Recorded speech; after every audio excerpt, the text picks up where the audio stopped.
अस्सलाम वालेकुम हाज़रीन, नाज़रीन और सामीन। आज की इस नशिस्त में मैं और मेरे उस्ताद मोहतरम बल्कि बाबा जी, बल्कि मैं तो ये कहूँगा कि हम खुश नसीब हैं कि इनकी शक्ल में मुझे लगता है कि हज़रत अल्लामा इक़बाल रहमतुल्लाह की रूह दोबारा आ गई है। और आज इस दौर में जबकि हम उर्दू भी सही तरीके से न पढ़ सकते हैं न बोल सकते हैं, तो उसमें हमें इनकी सआदत मौजूद है। इनकी मौजूदगी हमारे लिए बायस सआदत है कि हम फ़ारसी के शायर भी अल्लामा इक़बाल रहमतुल्लाह अलैह के इनकी ज़ुबान से सुन सकते हैं। तो आज जो अशार हैं वो ज़रब कलीम के हैं। अल्लामा रहमतुल्लाह अलैह की जो किताब है 1936 में उन्होंने लिखी थी। उन्होंने उस किताब में रुबायात की शक्ल में, कताआत की शक्ल में जवाब दिए उस वक्त के लोगों को जो तरह तरह के उनको सवाल करते थे। तो उन्होंने शायरी में और कुरान की रोशनी में उन्हें जवाब देते थे। तो आज उनकी एक गज़ल है जिसके अशार हैं कुछ यूँ हैं कि ना मैं अजमी, ना हिंदी, ना अराकी, ना हिजाजी, ना मैं अजमी, ना हिंदी, ना अराकी व अजाजी, कि खुदी से मैंने सीखी दो जहां से बेनियाजी। तू मेरी नज़र में काफर, मैं तेरी नज़र में काफर, तेरा दीन नफ्स शुमारी, मेरा दीन नफ्स गुदाजी। तू बदल गया तो बेहतर, तू बदल गया तो बेहतर, कि बदल गई शरीयत, के मुआफिक तदरवा नहीं दीने शाहबाजी। तो मैं इनसे रिक्वेस्ट करूंगा अपने उस्ताद मोहतरम बाबा जी से कि इन अशार पे सर रोशनी डालें। और इसके साथ ही आज एक दूसरा भी हम करेंगे कि जब वो अफ़गानिस्तान जाते हैं उस वक्त के बादशाह ज़ाहिर शाह के कहने पे, तो वहाँ वो हकीम सनाई के मज़ार पे भी जाते हैं, तो वहाँ उनकी कैफियत क्या होगी थी उस पर भी डिस्कस करेंगे। पहले सर इस गज़ल के कुछ अशार प्लीज़। डॉक्टर साहब, ये बतौर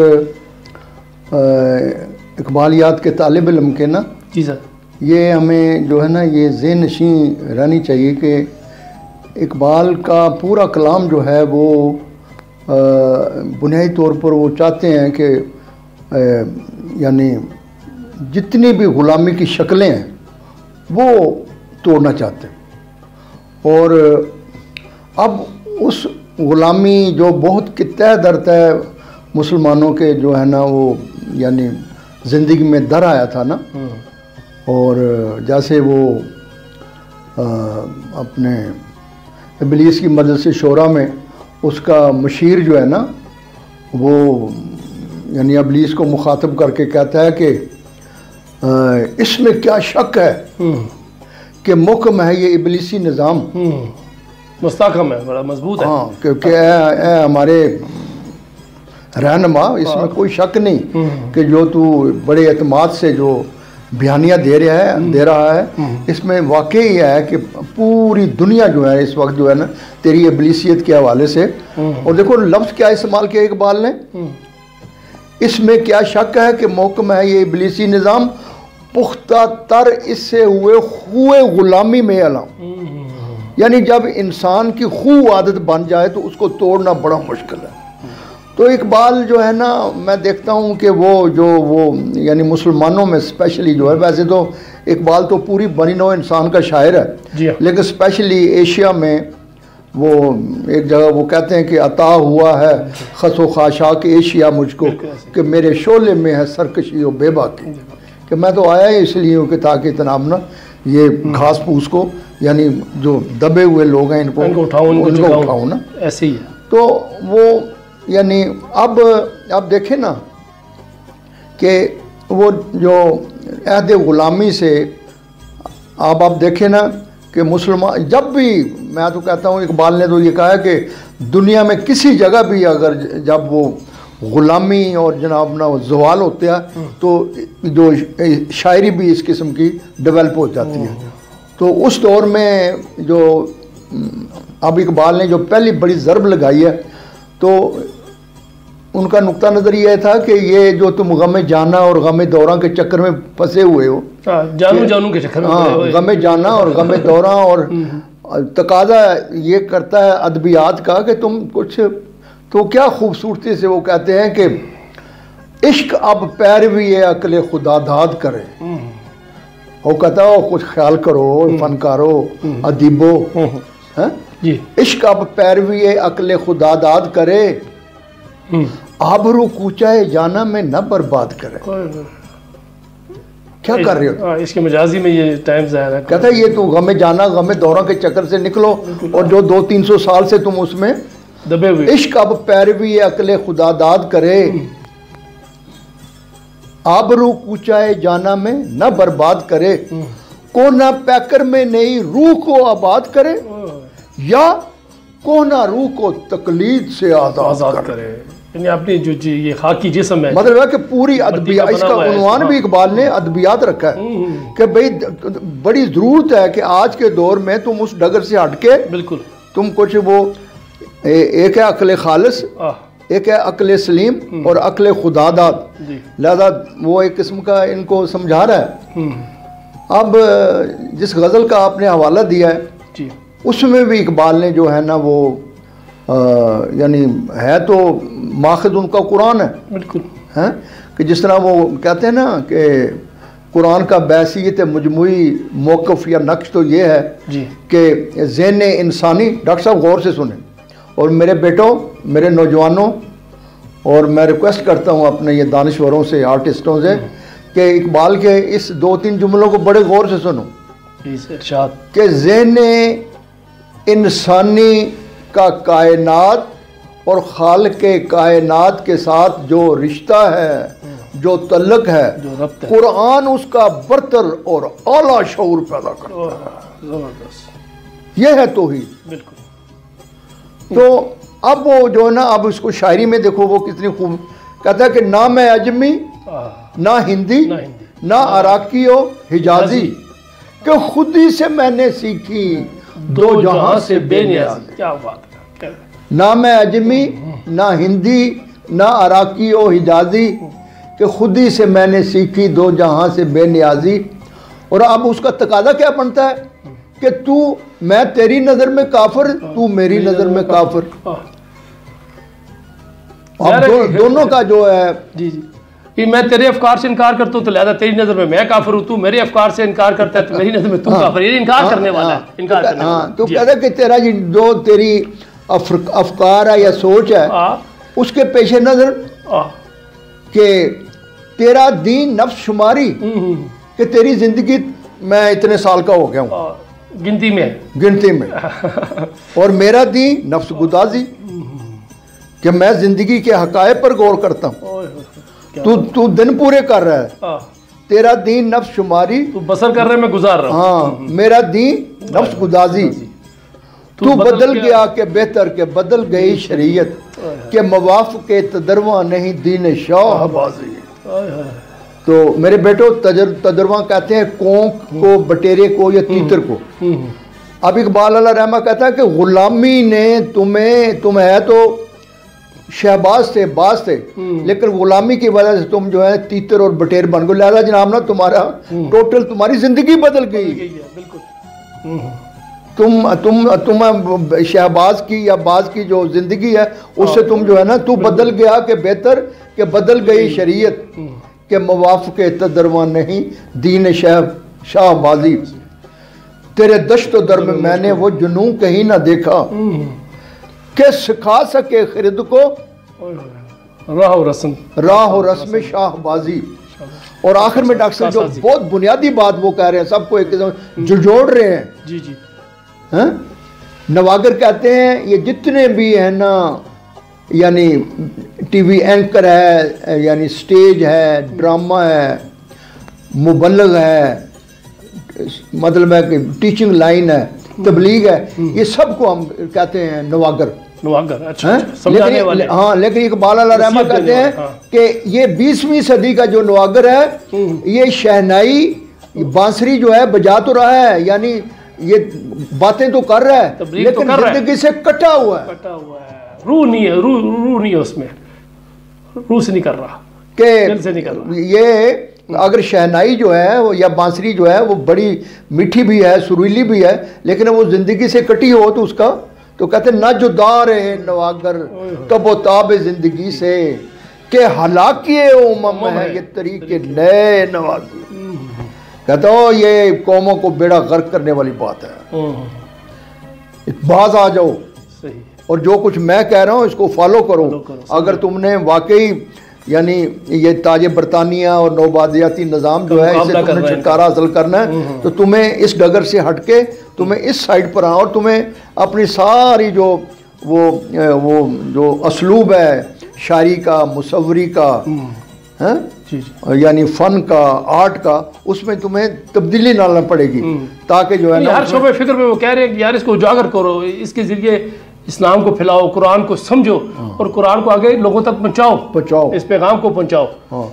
और आपने बात की वो हकीम सनाई के हवाले से, अफगानिस्तान में जब वो ज़ाहिर शाह को बुलाते हैं अपने 15 दिन वहाँ पे मेहमान रहते हैं, उसमें भी इकबाल ने देखो वो ये नवंबर 1933 में नादिर शाह की दावत पर अल्लामा अपने दो साथियों मौलाना सुलेमान नदवी और वो अपना सर्रास मसूद जो के सर सीर खान के पोते थे जी हाँ, इनको बुलाया गया था नादिर शाह ने कि वो इनको तालीम के हवाले से कोई नसीहत गाइड वगैरह करें। तो वहाँ इकबाल तकरीबन ये 2 हफ्ते रहे हैं, तो जहाँ उनके दरबार में, बल्कि उनकी एक बुक है डॉक्टर साहब पश्च बायद कर दे अक़वाम शर्क और मसनवी मुसाफिर, कभी मौका मिले तो इस पर भी हम गुफ्तगू करेंगे जरूर। और उसमें जो है ना वो बड़ा वो पूरी तफसील भी है, तो फारसी में सारी ना, तो उसमें वो जब वो मौलाना सुलेमान नदवी लिखते हैं कि जब हम वो सनाई के दरबार पर पहुंचे, वो मज़ार पर, तो इकबाल को हाल आ गया बिल्कुल कि उनके सराने खड़े होके आओ बका करने। कहते हम बड़े परेशान हो गए कि आप इसको कैसे संभालें, बल्कि वो सुना है वो नंगे पाँव गए हैं वहाँ तो। हाँ, यानी बल्कि जब उन्होंने कहा कि मुझे पता है कि यहाँ जो है ना दाता गंज बख्श के वालिद भी इधर ही है, तो मुझे उनकी कब्र वो वहाँ तक वो नंगे पाँव गए। ये अकीदत है ना, अकीदत है, इजहार है ना, बिल्कुल इकराम किया। तो जब वो नॉर्मल हुए तो मौलाना सुलेमान नदवी कहते हैं कि हम बड़े हैरान हुए, कहने लगे कि इस कैफियत में मुझे ये अशार आए, यानी वो बज़ाहिर वो तड़पते नजर आ रहे हैं, लेकिन वो बाद में कहते हैं नहीं मुझे तो इस कैफियत में, तो उसमें चंद अशार मैं आपको सुनाना चाहता हूँ। वो तो है तो बड़ा लंबा है, लेकिन है कि मखसूस जो आज की जो हमारी गुफ्तगू है उससे है कि वहाँ इकबाल फरमाते हैं कि बहुत देखे हैं मैंने मशरक़ व मगरब के मैखाने, और लोगों में पूरी दुनिया में घूमा फिरा हूँ, दुनिया भर का जो है ना मैंने जगह जगह पानी पिया है, टेस्ट किया है। मतलब है कि मैंने दुनिया के जितने भी अफकार हैं वो सबको मैंने परखा है, जांचा है, लेकिन बहुत देखे हैं मैंने मशरक़ व मगरब के मैं खाने, यहाँ साकी नहीं पैदा वहाँ बेज़ौक़ है साहबा। और लोगों हमारे पास कुरान है, हमारे पास कुरान की शक्ल में मशरूब है, खुशबूदार है, जाकेदार है, हुजूर सल्लल्लाहु अलैहि वसल्लम से मोहब्बत का हवाला है, लेकिन बड़े दुख की बात है कि यानी मशरूब मौजूद है और साकी कोई नहीं पिलाने वाला। डॉक्टर साहब कुछ छोटी बात है कि 1935 में इकबाल अल्लाह रहमा कह रहा है पूरे हिंदुस्तान और एशिया को करके कि हमारे पास कोई साकी नहीं है, मशरूब मौजूद है बिल्कुल, और लोग चाहते भी हैं उनको पिलाया जाए, मौजूद है, तालीम मौजूद है, सब ऐसा नहीं कि जो हमें समझा सके। बहुत देखे हैं मैंने मशरक़ व मगरब के मैखाने, यहाँ साकी नहीं पैदा वहाँ बेज़ौक़, और बाकी दुनिया जो है कहता है उनके पास साकी बहुत है, पिलाने वाले हैं सब, लेकिन कहता है कि जनाब उनकी सहबा जो है, उनकी जो फिक्र है, उनकी जो अप्रोच है, उनकी जो सोच है, कहता है वो कुछ नहीं, वो नकारा है। हमारे पास सब कुछ है, खुशबूदार है, जायकेदार है, पिलाने वाला कोई नहीं। और यूरोप के पास साकी बहुत है, लेकिन उनके पास मैसेज कोई नहीं। बहुत देखे हैं मैंने मशरक़ व मगरब के मैखाने, यहाँ साकी नहीं पैदा वहाँ बेज़ौक़ है साहबा, ना ईरा में रहे बाकी ना तूरा में रहे बाकी, वह बंदे फ़क्र था जिनका हलाके कैसर व किसरा। और डॉक्टर साहब आगे मैं कहता मेरे नज़दीक तो अल्लामा इकबाल की शायरी एक ऐसा एक लॉन्चर है पावरफुल कि जिसके जो वो क्या कहते हैं कि जो उसके जब वो मिसाइल जब थ्रो होता है ना तो वो एग्जॉस्ट करता है, तो पीछे जो स्प्रिंग जो है वो बड़े मजबूत होते हैं। अगर वो स्प्रिंग कम, अब डॉक्टर साहब देखो कि ये 1935 में, लेकिन है कि ये चीज़ लिंक करती है बकायदा कि यूरोप में जब वो 1907 में उन्होंने इब्तदाई तौर पर यह कहा था कि भाई अब जो कुरानी मैसेज है जो बनी नौ इंसान के लिए फलाह बाबूद है और बड़े अरसे से जो है ना उसको तुमने धुंधला किया हुआ है, तो अब वो वक्त आ गया है कि अब वो क्लियर हो गया है, गुजर गया अब वो दौर साकी के चुपके पीते थे पीने वाले, बनेगा सारा जहां मैं खाना हर कोई बादाखार होगा। और ख़ास करके अपने बारे में कहते हैं कि किया मेरा तस्करा जो साकी ने बादाखारों की अंजमन में, तो पीरे मैखाना सुन के कहने लगा मुंह फटा खार होगा, कि वो कहने लगा ये तो किसी का लिहाज नहीं करेगा। क्यों? क्या वो कहते हैं कि दयारे मगरब के रहने वालों खुदा की बस्ती दुकान नहीं है, खरा जिसे तुम समझ रहे हो अब वो जरे कम अयार होगा, तुम्हारी तहजीब अपने खंजर से आप ही खुदकशी करेगी, जो शाख नाजुक पे आशियां बनेगा नापायदार होगा। तो यहाँ भी जो है कहते हैं कि बहुत देखे हैं मैंने मशरक़ व मगरब के मैं खाने, यहाँ साकी नहीं पैदा वहाँ बेजौक है साहिबा, ना ईरा मेरे है बाकी ना तूरा मेरे है बाकी। है वो बंदे फ़क्र था जिनका हलाके कैसरो किसरा, और देखो बिला खौफ कि यही शेख हरम है। मैं कहता हूँ इकबाल के अलावा कोई बात ये कह सकता है? कह नहीं सकता जी, अगर फारग कर देते। यही शेख हरम है जो चुरा के बेच खाता है। जरा लफ्ज़ देखो, शेख हरम और चुराना, यही शेख हरम है जो चुरा के बेच खाता है। क्या? गलीम बूजर, गलीम कहते हैं गोदड़ी को, कि मुसलमानों ने कुछ लोगों ने वो अबू जर की गोदड़ी को जो है ना वो एक जरिया रोजगार, गलीम बूजर दल के अवैस, अवैस करने की चादर है, और चादर जहरा और बीबी फातिमा के चादर के नीचे वो ना, तो कितनी जनाब ना समझाने, ये अवेयरनेस है। यही शेख हरम है जो चुरा के बेच खाता है, गली में बूजर दल के अवैस व चादर जहरा। और कहता है आगे देखो कितना एतमाद है, कहता है कि मेरी मैं जो अवेयरनेस और बेदारी दे रहा हूँ कि ये इसराफील भागा भागा अल्लाह के पास गया, हजूर हक में इसराफील ने मेरी शिकायत की, अल्लाह क्या शिकायत कर दी। हजूर हक में इसराफील ने मेरी शिकायत की कि ये बंदा कि इकबाल वक्त से पहले क़यामत कर ना दे बर्पा। क्या अल्लाह ये इकबाल जो कुछ समझा रहा है अगर इन लोगों को समझ में आ गया तो क़यामत से पहले क़यामत बर्पा कर दे, तो इसको समझा। हजूर हक में इसराफील ने मेरी शिकायत की कि ये बंदा वक्त से पहले क़यामत करना दे बर्पा। और कहता है आगे से जवाब आया, निदा आई क्या ये आशोबे क़यामत से कम है, गिरफ्ता चीनिया एहराम व मक्की खुफ्ता दरब था। क्यों हजाज में तो सोए हुए हैं, और वो चीनी है वो जागे, चीनी तक जाग गए, वो जो नशा करते हैं जो अफीम पीते थे भांग पी के सोए हुए वो तक जाग गए। तो कहता है ये क़यामत नहीं तो और क्या है, बिल्कुल वो जाग गए। तो ये डॉक्टर साहब इस तरह के इकबाल के जो हवाले हैं वो मैं बार बार यही आपसे वो कहूँगा कि आज का जो ये इन्वायरमेंट है कि पूरी जो कौम जो है वो जो जिस तरह ये वायरस है ना, ये जो कोरोना, मैं कहता हूँ कि ये फिक्री तौर पर भी हम जो है ना बहुत बुरी तरीके से ये इस है ये वैक्सीनेशन है, ये तो कोरोना की और इकबाल की वैक्सीन, ये जो इकबाल का जो फिक्र है, मैं कहता हूँ बड़े से बड़ा जुर्सूमा जो है ना, बड़े से बड़ा बैक्टीरिया जो है ना ये मार देगा, लेकिन हमें जरूरत होनी चाहिए और समझना है सर। हमें एक तो ये कि हम समझे इसको पढ़े, इसको समझें, इस पर अमल करें और आगे फॉरवर्ड करें। जब तक ये नहीं करेंगे ये कौम नहीं उठ, इसका कौम का उठना बड़ा मुश्किल है। और ये मौका है, और अब ये मौका है मुसलमानों को, पाकिस्तानियों को, जवानों को उठने का, जागने का ये मौका है और बड़ा सुनहरी मौका है। और यही आज के मेरे नज़दीक आज सबसे बड़ी इबादत जो है, मैं तो समझता हूँ कि अल्लाह अगर मुझसे कल मेरा कोई हिसाब लेगा तो यही कहेगा कि मंजूर तू उस इन्वायरमेंट में ठीक है इबादत भी करता रहा है, लेकिन लेकिन है कि लोगों को कितना लोगों को बेदार कितना किया। जी कोशिश कर रहे हैं हम। तो डॉक्टर साहब तो सर शुक्रिया, बहुत बहुत मेहरबानी।